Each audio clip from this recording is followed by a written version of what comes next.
Welcome to another horror movie review. I hope you enjoy it and find the information helpful. Today's selection is entitled Peservation, released in 2014. Insanely good movie. Going to the woods has never been so terrifying. This movie starts off slowly. A couple and the husband's brother go camping in a closed wildlife preservation. I was expecting it to be a lame-ass movie about a killer in the woods, you know, the same old, same old. However, this movie has some tricks up its sleeve.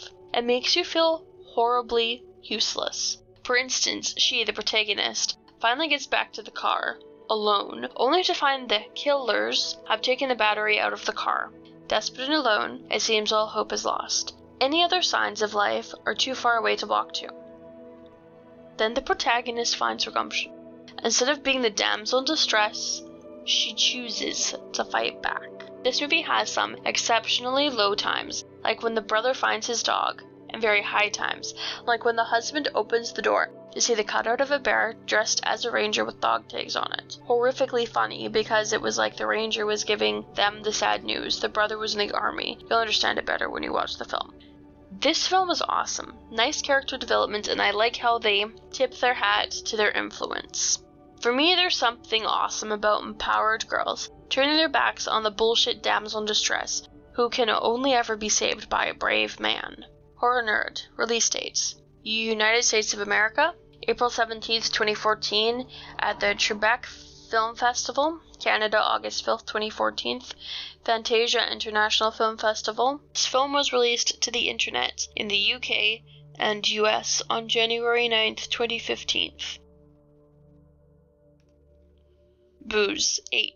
Because of the originality of this film, I can honestly say that I can't wait to watch it again. The script was epic, the character development was awesome. Unmasking the killers kept me on the edge of my seat. I loved the ending.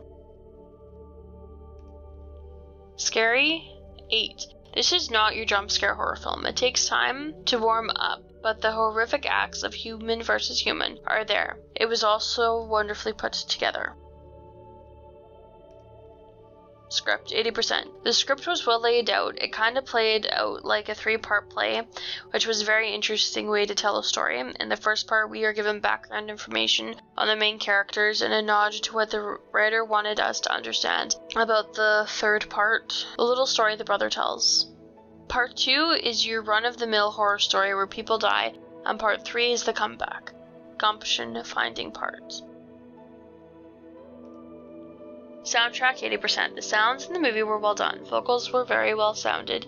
I liked how the nature sounds made up a lot of the background. I didn't understand why the killers didn't talk. I assume it was some symbolic thing, but having them type up their lines just seemed a little strange, like the actual actors couldn't take the time to do their lines. Cinematography. 80%. I really love the angles in this movie. At the beginning it seemed a little strange and I didn't understand why there were certain angles, but as the movie progressed, I was able to understand that those angles were little puzzle pieces to put together in your head later.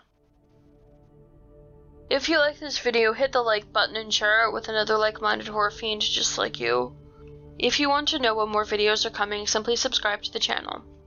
If you have any of your own horror film suggestions that you think I should review, write them in the comments below. Also, if you disagree with my review, feel free to tell me why in the comments below. I always like to know other people's opinions. I know you can pick any YouTuber to watch, so I just want to thank you for picking one of my videos. Hope it didn't scare you to death.